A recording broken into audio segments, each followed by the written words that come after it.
Is the euro about to collapse? That's a serious question that commentators are now asking.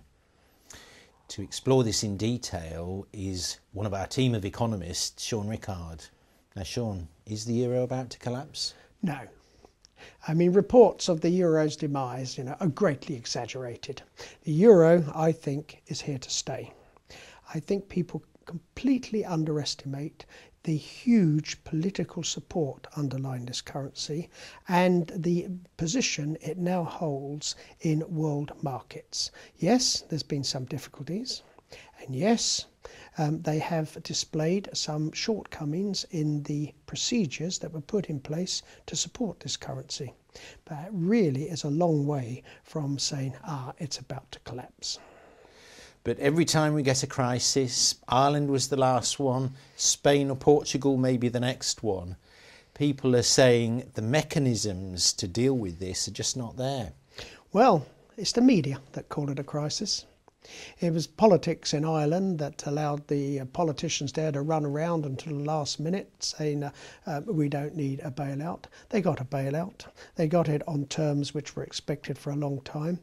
I'd see this as no more of a crisis than the United Kingdom having to fund its own debts. It's the way it is portrayed in a British media, which is largely anti-euro. We must remember that they've never been objective on this matter, and if we look to the media or indeed the British financial markets for a view on the euro, it will always be biased. It will not, in my opinion, be either objective or indeed really getting to grips with the real issues. Now, we may well see some structural reforms in the future. What options do you think are available? Well, essentially, as I don't believe it's going to break up, there's only two ways it goes. Either we go on with this sort of fund which has been put in place for bailing out countries that run into debt, and the 750 billion euro available at the moment. By all accounts, that would be greatly stretched if Portugal and if Spain followed in the footsteps of Ireland and Greece.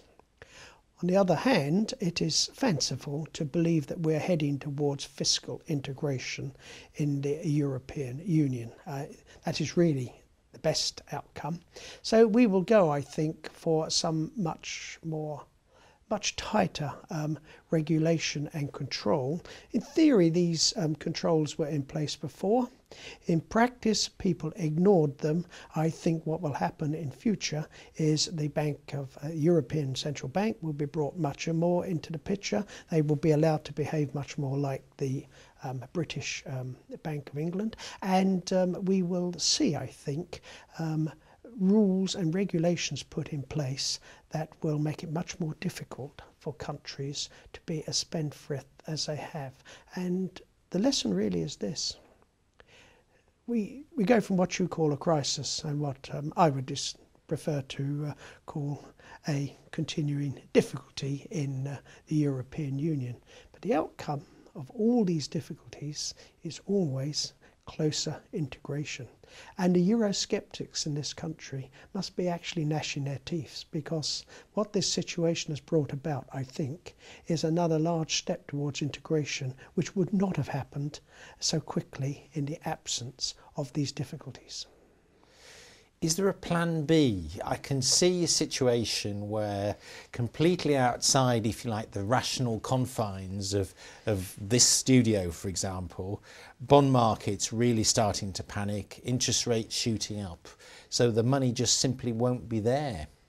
Well, the money would be there if it came to it, even if, this is a nightmare scenario, the European Union had to go cap in hand to the IMF. But look, that's not going to happen. And what really bond markets and what those commentators who would like to see the breakup of the euro and indeed the European Union have to stop and think about is just what would happen if the European Union or the euro were to collapse. There would be chaos in Europe, and we would not be immune from it. As one of the weaker economies in Europe, we would certainly be in difficulties if that happened. And supposing the dust settled and we did manage to restore individual currencies to the countries of Europe, we'd be back. People forget. to the position we were in prior to the launch of the euro, where essentially Germany, as Europe's largest economy, runs the monetary policy for the rest of us. We used to have what Kenneth Clark called a half-hour monetary policy. As soon as Germany changed their interest rates, half hour later, we changed ours. Is that really what we want to get back to? It's not in our interests. It's madness to believe that that's going to provide a better solution to us. We ought to look long and hard at the countries in Northern Europe at the moment who are beginning to do extremely well. They're pulling away from the rest of Europe. I hope that as a result of this crisis, people will begin to see that the sort of regime that Germany thinks others should be following makes a great deal of sense. And if it is imposed more strongly on some members of the European Union, then that, I think, will be in the best interests of all members of the euro area, all new members of the European Union, and even recalcitrant members such as the United Kingdom. Sean, thank you very much.